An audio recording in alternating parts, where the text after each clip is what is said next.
Miss হবে না আপনার পছন্দের টিভি শো। দেখুন জি5 অ্যাপে একদম free. Oni please don't mind, কিন্তু দেখ তুই যদি এখনো বুঝতে না পারিস যে কাদের ঘরের মেয়েকে তুই নিজের ঘরে তুলতে চলেছিস, তাহলে কিন্তু আমার আর কিচ্ছু বলার নেই। দেখ তোকে সেটেল দেখতে আমরা সবাই চাই, কিন্তু তুই যে মেয়েটিকে সিলেক্ট করেছিস সে কোনোদিনই তোর যোগ্য ছিল না, আর সেটা আজকে খুব ভালোভাবে প্রমাণ হয়ে গিয়েছে যে ও কোন ফ্যামিলি থেকে বিলং করে। তারপরেও তুই তোর ডিসিশনে স্টিক করে থাকবি? টিকলু, আমার কি মনে হয় বলতো, অনির্বাণ বোধহয় নিজেকে কন্ট্রোল করতে পারছে না, তাই না? না, এরকম একটু হয়, একটা মানুষ যখন বিয়ে পাগলা হয়ে যায় তখন তার হিতাহিত জ্ঞান থাকে না। আর আমাদের রাই, সে তো চোখ বুঝে কোপ মেরেছে। ডোরা বৌদি, এক মিনিট। আমি জানতাম বেড়াল নরম মাটিতে আঁচড় কাটে,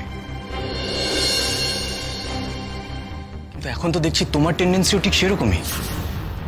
এই ডিসিশনটা আমাদের দুজনের। তোমরা শুধুমাত্র রায়ের দিকে আঙুলটা তুলছো, রায়কে দোষী মনে করছো কেন? কারণ তুমি খুব ভালো করে জানো, ইনফ্যাক্ট তোমরা সবাই জানো যে রায় সবকিছু মুখ বুঝে মেনে নেবে, তাই তো? কিন্তু ভুল করছো, রায় এখন আর একা নেই। রায়ের সাথে ওর হবু বর আছে। আর হবুই বা বলছি কেন, রায়ের সাথে আমার মালা বদল পর্যন্ত তো হয়েই গেছে, তাই রায়কে নিজের বউ বলে পরিচয় দিতে আমার কোনো অসুবিধে নেই।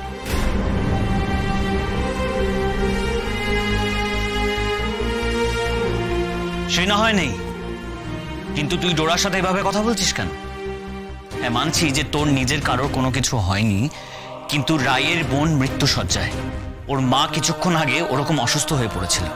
চারিদিকে একটা লন্ডভন্ড অবস্থা, কেউ মানসিকভাবে ঠিক নেই। এসব কথা ভেবেই ডোরা তোকে এগুলো বলেছে। তুমি ভুল করছো টিকলুদা। প্রথমত, রায়ের বোন মৃত্যু শয্যায় নেই, আর দ্বিতীয়ত আমি তো প্রথমেই বলেছিলাম যে আমার ধারণা নীলাঞ্জনার কোনো রকম বিপদ ঘটেনি, কারণ যে পরিমাণে ও সেডেটিভ খেয়েছে সেটাকে কোনো মানুষের লাইফ রিস্ক থাকতে পারে না। হ্যাঁ, হয়তো কোনো ইমোশনাল ব্রেকডাউনের কারণে বা হয়তো অন্য কোনো কারণে নীলাঞ্জনা ঘুমের ওষুধ খেয়েছে, কিন্তু সেই ভিত্তিতে আমার আর রায়ের জীবন কমপ্লিটলি বদলে যেতে পারে না। তোমরা যার সম্পর্কে এই কথাগুলো বলছো, নীলাঞ্জনা, যে নাকি মৃত্যুর শয্যায় এখনো হসপিটালে পড়ে রয়েছে, ভুলে যেও না সে কিন্তু তোমাদের পরিবারের বউ।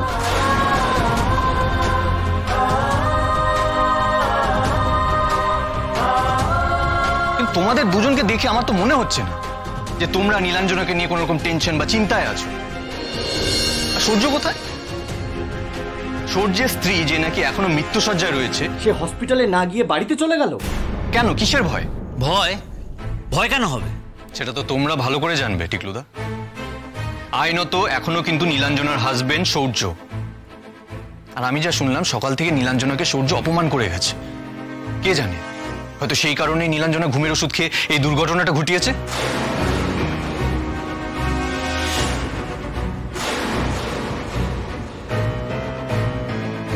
এখন যাতে বেশি জল ঘোলা না হয় তার জন্য তোমরা তোমাদের ভাইকে একটা নিরাপদ জায়গায় পাঠিয়ে দিয়েছো। আসলে অনি, নীলু সূর্যর বউ। বউ হিসেবে নীলু সূর্যর সঙ্গে যেটা করেছে, তারপরে সূর্য যে নীলুকে ডিভোর্সের নোটিশ পাঠায়নি, এটাই যথেষ্ট। হ্যাঁ, একটা ঠক জোচ্চর মেয়ে। আর তাছাড়া নীলুকে সূর্য অন্তত কোনোদিনও ওই বাড়িতে আর ঢুকতে দেবে না।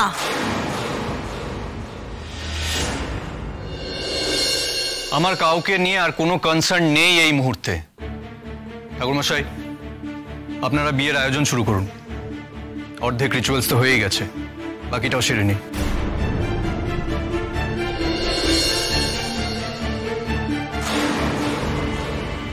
বাবা অনির্বাণ, তোমার কথা সবই শুনলাম, কিন্তু একটা সমস্যা আছে।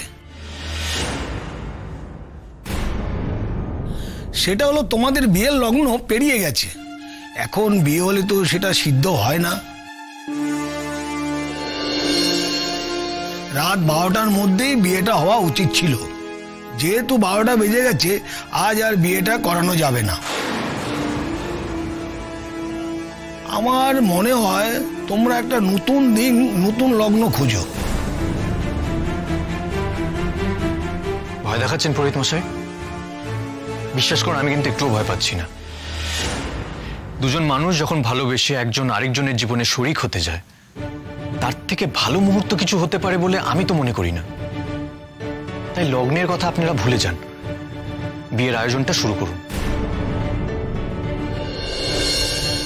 আমায় মাফ করো বাবা, সেটা করা সম্ভব না।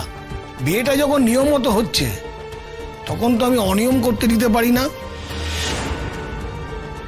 অনি, তোমাদের এই স্পিরিটকে আমি অ্যাপ্রিসিয়েট করছি, কিন্তু নিয়ম কানুন বলে তো একটা ব্যাপার আছে। যদি কোর্ট ম্যারেজ হতো তাহলে কোনো ব্যাপার ছিল না। যেহেতু তোমরা শাস্ত্র মতেই বিয়েটা করছো, সেক্ষেত্রে কিন্তু পুরোহিতের কথাটাই শেষ কথা হওয়া উচিত।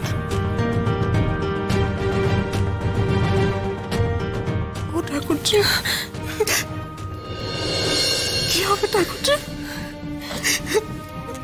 পুরোহিত মশাই তো রাজি নয় বিয়েটা করতে।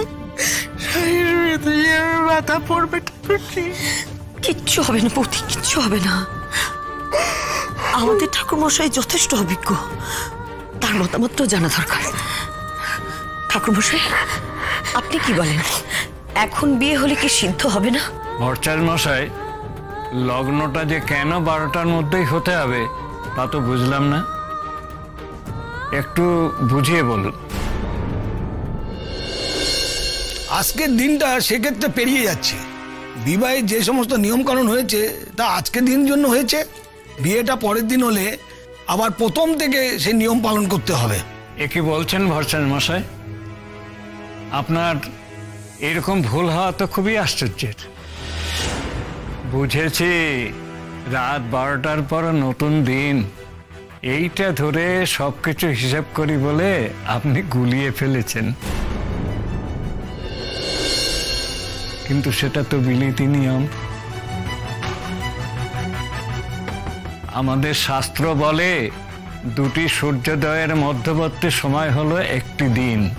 সেক্ষেত্রে পরের সূর্যোদয়ের আগে অবধি আজকের দিনই থাকছে। আর রাত 1:45টায় একটা চমৎকার লগ্ন আছে, আমি সব দেখে রেখেছি। এখন বিয়ে হলে আর কোনো অসুবিধে নেই।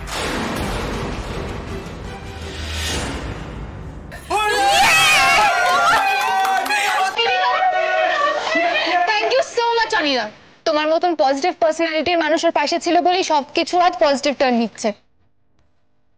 দাদাকে বোন থ্যাঙ্কস বলে, লিটল সিস, তোমার দিদিকে আমি আজই বিয়ে করব। আর এই বিয়েতে যাদের যাদের মত আছে তারা আজ এখানে উপস্থিত থাকবে।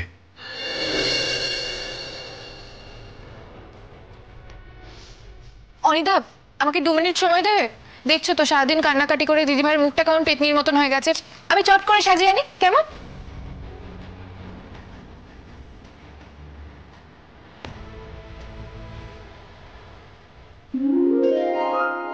জি5 ডাউনলোড করুন আর সব এপিসোড দেখুন একদম ফ্রি।